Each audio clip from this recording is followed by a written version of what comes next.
Olá, estamos de volta com o nosso Boa Noite Investidor, hoje sexta-feira, e como todas as sextas-feiras, nós fazemos um resumo dos principais fatos ocorridos durante a semana, mas você tem acesso também ao texto, onde consegue maiores detalhes.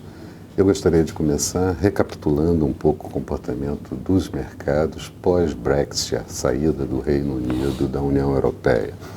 Logo em seguida, tivemos forte queda dos mercados, para na semana seguinte termos, ao contrário, forte alta, e nessa semana tivemos um novo processo de ajuste, mas dessa feita aparecendo a aversão ao risco nos mercados, os mercados querendo descobrir pontos de equilíbrio, principalmente para o câmbio e preço dos ativos.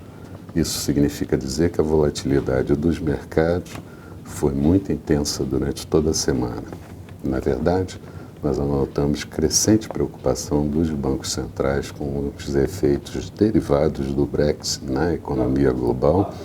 Os membros do FONC expressaram isso na ata da reunião do Fed divulgada durante a semana. O mesmo aconteceu com o Banco Central Europeu na ata divulgada.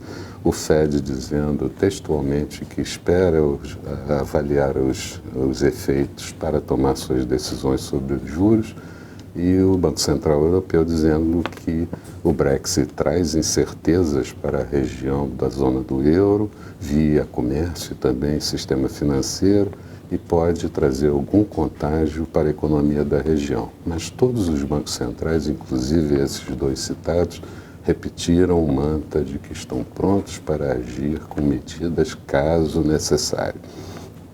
Mas na semana tivemos um novo efeito com relação à saúde dos bancos italianos, e o governo querendo ajudar com 40 bilhões de euros na capitalização e sofrendo críticas exatamente por conta disso. Tivemos também ao longo da semana a divulgação de alguns indicadores de conjuntura que não agregaram maior segurança ao processo de recuperação global.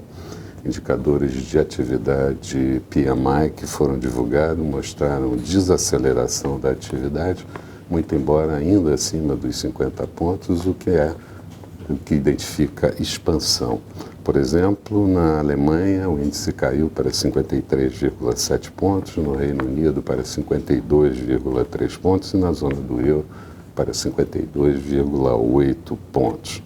Na Alemanha, o ministro das Finanças, Schäuble, também disse que as condições do país são favoráveis, mas ao mesmo tempo a produção industrial do mês de maio encolheu 1,3%, quando o previsto era que ficasse na estabilidade.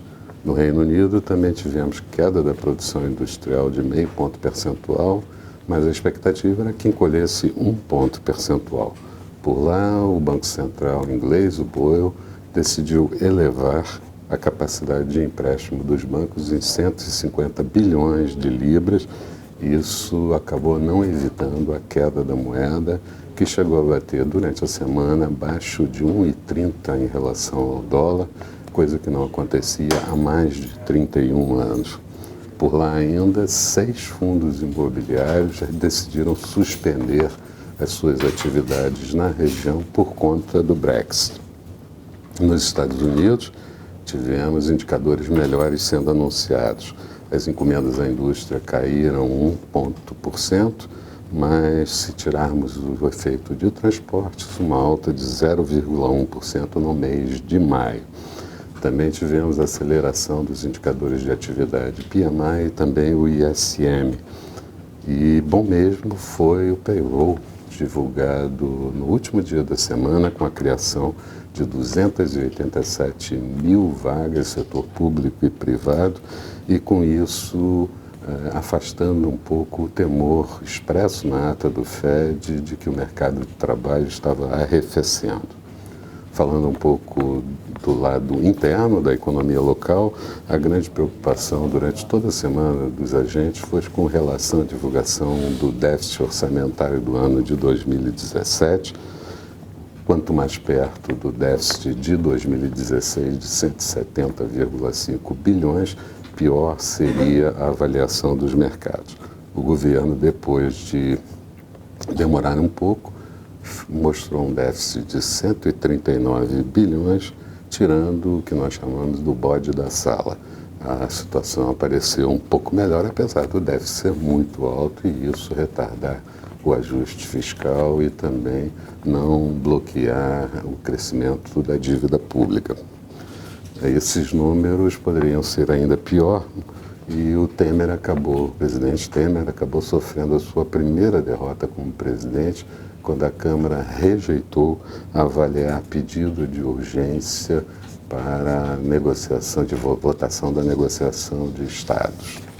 Tivemos ainda muito barulho com relação à Operação Lava Jato e seus desdobramentos, muitos mandatos de prisão, de encaminhamento coercitivo, e a defesa do presidente Lula pediu que Sérgio Moro, se julgasse impedido para avaliar o processo de Lula. O presidente afastado da Câmara, Eduardo Cunha, também mostrou a sua carta de renúncia, que era muito esperada e esperada também pelo governo, e anunciou ainda durante a semana maior controle na Previdência Social, controle dos desembolsos para pagamento de auxílio-doença, invalidez, e segundo o governo isso pretende economizar alguma coisa próxima a 13 bilhões de reais por ano, e também deixou pendente a possibilidade de se fazer uma reforma da Previdência, ou pelo menos iniciar essa reforma da Previdência ainda no segundo semestre desse ano. Na área econômica, muitas dúvidas com relação a esse ajuste no orçamento de 2017, e o Banco Central voltou a fazer operações de swap cambial reverso, 10 mil contratos, fez em praticamente todos os dias da semana, apenas no último dia, na sexta-feira, não fez essa operação. A Anfávia divulgou que a produção de veículos cresceu 4,2% no mês de junho e as vendas crescendo 2,6%, mas registrou também a pior performance em década referente ao semestre. No período, a produção industrial de veículos encolheu 21,2% e as vendas 25,4%. O Banco Central também anunciou o fluxo cambial até o dia 1º de julho. Ele estava negativo em 10,8 bilhões de dólares, muito afetado pela compra do HSBC pelo Banco Bradesco. E na Bovespa, os investidores estrangeiros mostraram um poder de compra maior nos primeiros dias, até o dia 6 de julho, colocaram 623,6 milhões de reais na Bovespa. O saldo do ano já atinge 13,26 bilhões de reais. E no último dia da semana ainda tivemos a divulgação da inflação oficial medida pelo IPCA do mês de junho, uma alta de 0,35%, desacelerando em relação a 0,78% do mês anterior, mas deixando o ano de 2016 com uma inflação acumulada de 4,42% e em 12 meses uma inflação de 8,84%. Foi a menor taxa mensal desde o mês de agosto de 2015. Resumo da semana: índice Bovespa em alta na semana de 1,73%, fechando a 53.139 pontos. No último dia da semana, uma alta de 2,16%. Dow Jones encerrando a semana com elevação de 1,10%. Nasdaq com alta de 1,93% e o dólar na semana com uma valorização de 2,04%, encerrando a 3,297. Falando um pouco de perspectivas para o próximo período, menos uma pedra no sapato do presidente Temer com relação à renúncia de Eduardo Cunha, que ainda vai ter que enfrentar uma grande pedreira ao longo dos próximos meses. Mas certamente a saída de Cunha abre espaço para a eleição de um novo presidente da Câmara que possa efetivamente voltar a conduzir os trabalhos da casa e que tenha uma reputação ilibada. De qualquer forma, os trabalhos podem ser destravados, existe muita coisa a ser votada pela Câmara e pelo Senado Federal, e o governo precisa dessa ajuda para colocar a economia no seu novo rumo. Mas uma posição mais definitiva com relação a isso somente depois do mês de agosto, onde se prevê, no final de agosto, a votação do impedimento da presidente afastada Dilma. Bom, somando tudo isso, podemos ter um quadro certamente de volatilidade. Os mercados no exterior também não ajudam em relação a essa volatilidade, mas o quadro parece um pouco mais positivo.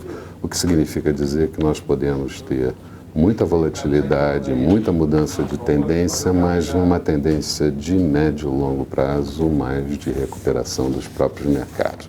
E com relação a isso, é bom que se diga que temos alguns objetivos gráficos a serem atingidos. 54.200 pontos aproximadamente é uma primeira zona importante, depois 55.000 pontos e seguindo nessa tendência até 58.000 pontos. Eram essas as considerações. Acessem o nosso site com o texto escrito para maiores detalhes e até a próxima segunda-feira com o nosso programa Bom Dia Investidor. Até lá então.